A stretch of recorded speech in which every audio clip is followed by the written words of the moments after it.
ma nga bëggati beneen plan de ñemewu ko Le Soleil yéene kaay ne Macky Sall kay programme spécial la bëggal na Kër Massar dama ne la gis nga plan Orsec googe waaw jàppal ni nag beneen saa Macky Sall mi lekkoon farataam gi day Sokone la Kaolack ak Ziguinchor Joal Palmarin Thiès Ndar Géej wàllum joxem xaalis ba tamit opération transfert ba day Mansour Faye daal dina koy commencé kon démb ca Kër Massar sur quotidien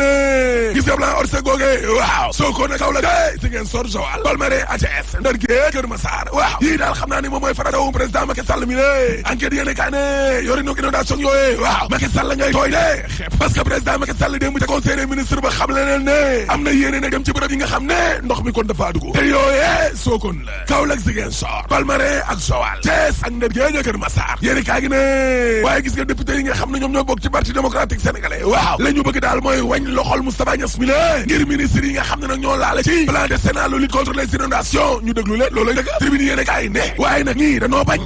waaw dañoo lànk laa lay wax ni ne ministre yooyee kon duñu leen déglu ginnaaw taw yu fort yi nga xam ne kon ñoom ñoo wàcc dëkk bi lée dama ne la kalaame gaa nga mel ni tulleeg man kon ci assemblée nationale ak laa la wax waaw inondation de dénonciation laa la wax waaye gis nga député PDS yi la ñu bëgg nag fi mu nekk nii mooy defante ba mu saf loolu dëgg de yéene kaay yu dee média gi ne ngir wax askanuk Sénégal gii waaw fan la milliard yu programme décennal de lutte contre les inondations googee jaar Cheikh Bara Dolly Mbacké président groupe parlementaire bu PDS waaw ak ñamu àndal tey ñoom daal nee nañ ci article 81 constitution bi ak article 5 règlement intérieur bu assemblée nationale lañ bëgg a sukkandiku ngir wañ loxol Moustapha Niasse mi la ngir ñu indi ministre yi nga xam ne kon dañoo laale ci milliards yii loolu dëgg de léegi ko yéene kaa ne président Macky Sall day ma ngay dem na ko te Kër Massar kon te ndox ma tey la bu 10 heures ci suba jotee waaw yéene kaa gi ne dama ne la gis nga wàllum inondation yooyee bëri na musiba mbaaba kumba bi nga xam ne def na ko kon ca banlieue ba la de parce que gis nga sa Kër Massar waaw jaanama di safara soo xam ne kon moom la ñuy dund fi mu nekk nii doy na waar parce que nag am na ci ay kër yoo xam ne de bàyyi nañ leen foofee abandonné leen allahu akbar njënd ak njaay ma moom daanaka daal di commerce ba amatul leen nit ñee dundee tamit yokku na denrée ya ngir nga jéggi ca ndox ma téeméer ngay fay bu dee ay meuble nga yor te 2000 francs ñeenti téeméer allahu akbar dama ne la boulangerie ba ca Kër Massar daa inondé am na yenn ci ay gox yoo xam ne kilo mburu bi jar fanweer waaw ñeent fukki dërëm kon lañ koy jaayee laa la wax Le Quotidien yéene kaa ne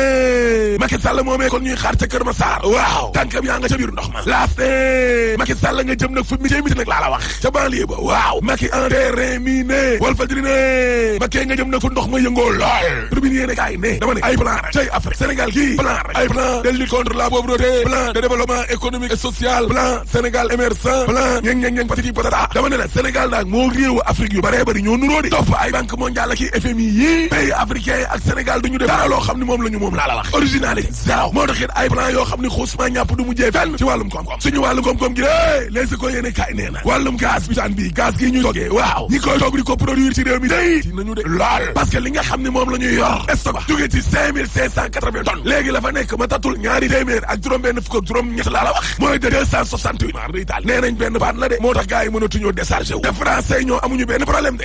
waaw parce que yow gis nga ñeenti ñi nga xam ne ñoo nekk ci réew mi day mooy Puma Touba Gaz Lobou Mame Diarra Ola Énergie la ñu décédé mënuñoo yóbbu seen bopp juróomi fan te total moom total ña ngay daata lax di gundaan daata ko noos totalement waay xanaa loolooy liberté libération yéene kaa ne Lamine Diack day ak doom ja waaw amuñu liberté démb de mardi tali condamné nañ leen Vox Populi ne justice su France kay dafa liquidé Lamine Diack ak doom ja di Papa Sata Diack waaw parce que papa ji ci boppam ñeenti atu yàlla kon la ñu ko téye à 325 millions allahu akbar amande Papa Sata Diack juróomi atu yàlla ak 650 millions amande waaw l'observateur ne waaye appel ba ñu def moo sauvé Lamine Diack ca kaso ba réew mi quotidien ne Lamine Diack moom du dem kaso déedéet critique yéene kaay ne agam la ak yi mu am moo tax du dem kon ca biir kaso bële waaye ma nga bitim réew Karim Wade tam ma nga bitim réew de ubbil exclusive yéene kaay ne ñu Karim si day nee nañ dañoo fas yéene nag soobu ci am xeex ngir Karim Wade kon dellu soit kon fii ci réew mi lée léegi ko yéene kaay ne waaye kan mooy njiital opposition bi lée cadre yi nga xam ne ñoo nekk ci biir parti démocratique sénégalais ñoom Lamine Ba waaw nee nañu mais opposition bi nga xam ne tey ak ses soi-disant responsables waaw nekk ca dialogue ba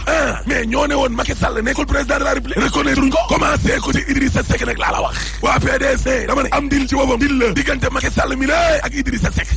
Lamine Ba ak ñi mu àndal ne ñin cadre PDS ñoo ko wax Macky Sall troisième mandat la bëgg waaye nag bis bu siisoo ne dee dana jaxate kon constitution bi la ngir am troisième mandat waaw bëgg a doog ci nguur gi ca biir palais ba lañ koy fekk kon délogé ko génnee ko cadre PDS yi day ci laas waaw nee nañ ay njiital opposition waaye Macky Sall na ko fal Marème Faye wala Amadou Sall laa la wax exclusive yéene kaay ne 2024 day lii waxi caaxaan la wala lu ñu war a bàyyi xel la Habib Sy bi nekkoon ministre moo ko wax de waaye Linguère ji waaw nee na gis nga Macky Sall mi la daa sonn est-ce que Marème Faye du nekk candidat APR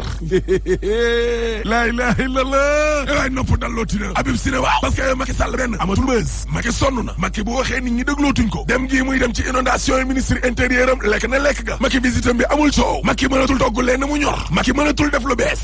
njàmbarte gi des na. wax nit ñi dégg des na. Habib Sy ne lenn de moo fi des. jël Marème Faye Sall mi def ko candidat way Samba Habib Sy ne waaw parce que Marème Faye kat lu mu bon am na ko de popularité ñu bari ci askan yu bëgg nañ ko rawatina nag jigéen ñi nga xam ne ku falu ñoo la fal ministre Abdoulaye Wade bi woon ne ngir nag waa APR bañ ñu door leen ba ñuy bëgg a dee ci élection présidentielle yi di ñëw est-ce que duñ fal Marème Faye Sall mi la def ko candidat loolu nag mooy ndar ràññ nag mais nag xoolal ak lu ñu fal Marème moom Faye waaw na xam ne suñ pétrole bi duñ ko faat parce que suul gaz du ko tere xeeñ te troisième mandat dañ ko fiy tere rek boo paree ma ne la alaaji tëjal. Bon Café ñoo leen doon may seen revue de presse. El Hadj Ahmed Aïdara la ñu si àndaloon ñu ngi koy jaajëfal jaa ngeen jëf yéen tam mbokk yi xibaaru suba gi jeex na ci kanam tuuti trafic ñëw si ginnaaw.